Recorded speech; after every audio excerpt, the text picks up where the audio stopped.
Well,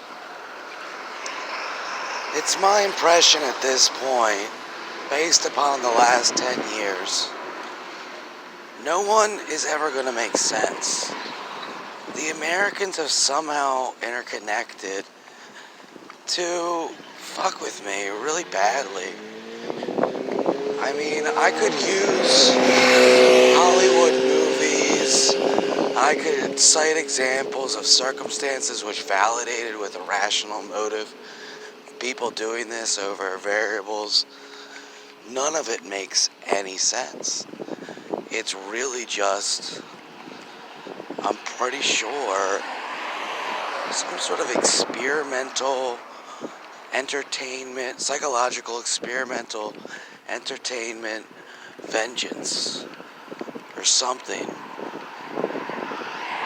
And whether it's based on I can't get it. But everywhere I go, they prove to me they're never gonna stop ruining any chance I have for a real life. Hence, or letting me save up or gaining any amount of money to make any progressive movement which doesn't enslave me by one of their citizens.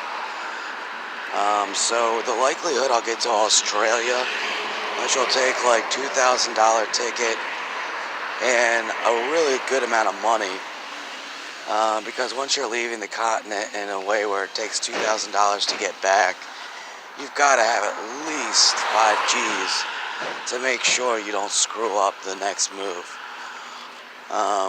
Usually I can just kind of like keep hoboing, but here it's never gonna work, obviously.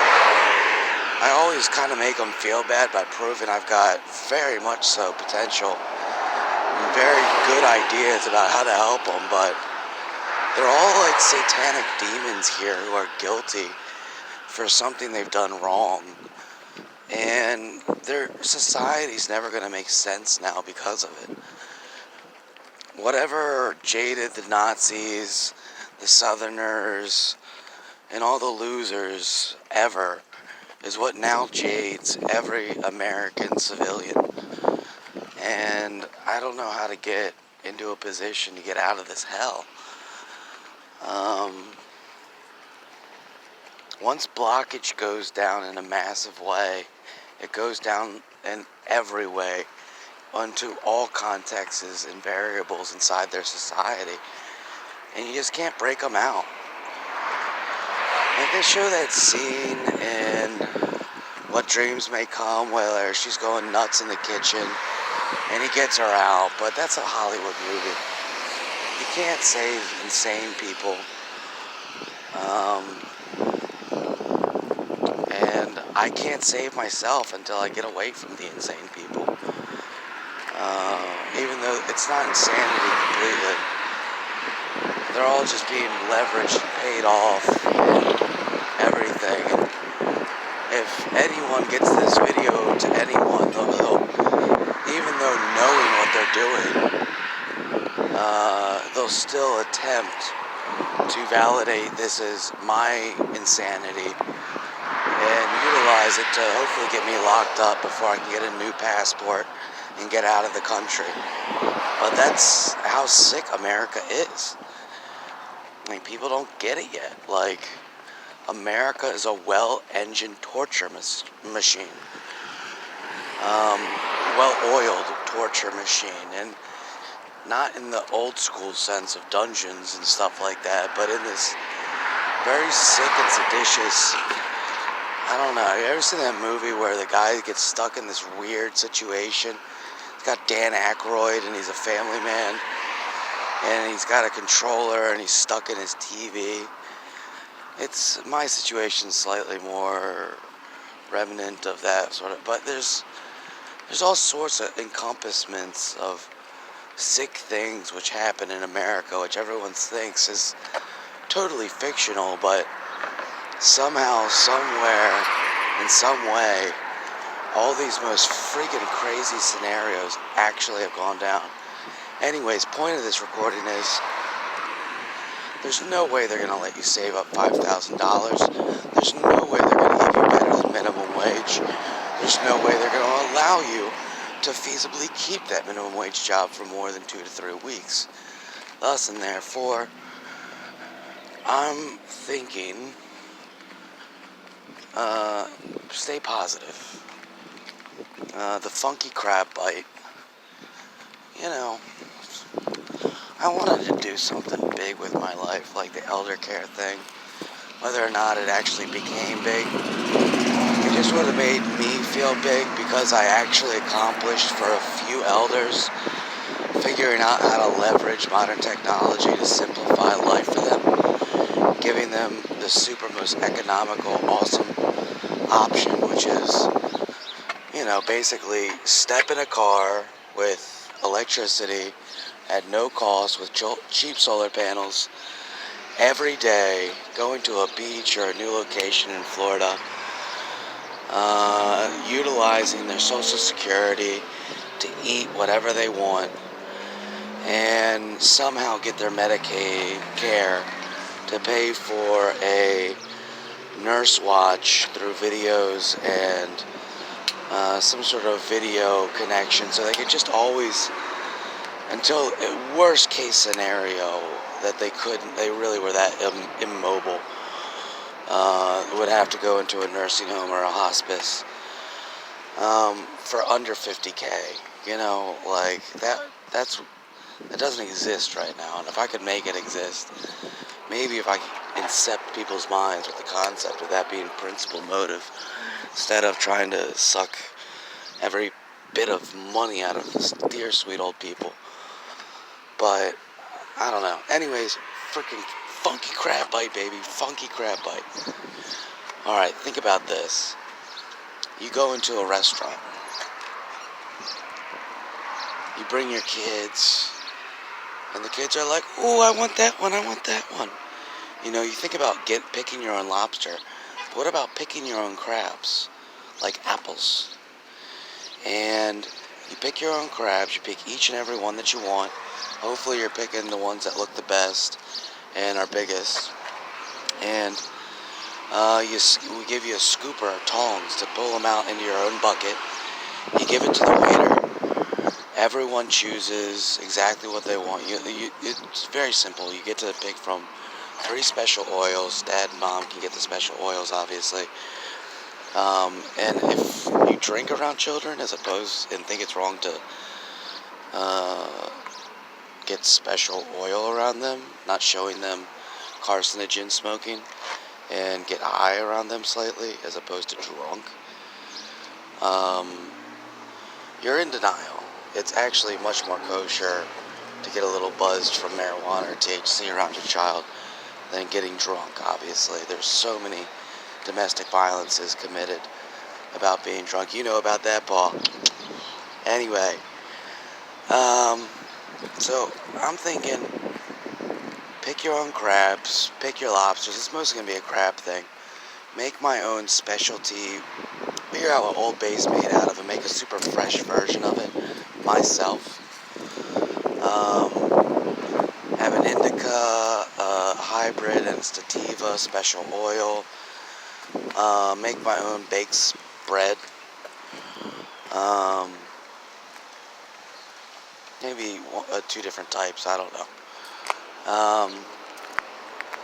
And have fruit salad, corn, rice, and salad. Those are the only options. But you can have as much of it as you want. If you pick corn for this many people, we will just keep bringing everyone as much corn, as much fruit salad, as much as this, as much as that, as you could possibly want. And I'll come up with a great pricing structure to make sure everyone gets as much as they can humanly possibly fit in their stomach and humanly possibly wants, based on an all-you-can-eat of either a variety or a specific few options, vindicated by a lower or higher price of this extraordinary simplicity. But pick your own crabs, pick your own lobsters. Crabs are going to be the hot seller. And that's where you get the name from, because you might get bitten by a crab trying to pick them out of the thing. He's like, don't get bit by the crab. Get them out of the cage. Anyways, it'll be, I don't know, kids will love it. Kids will be like, I want to go to the fucking crab bite and get the crabbies out of the thingy. Yeah, simplify it. Give basket to waiter. Waiter puts it in steamer. Steamer goes off, brings it to table. Gives them their sides, gives them their oils, and other than that, we just have beer, wine, and drink, or other things, and sodas and fruit juices, and yeah, all that basic BS.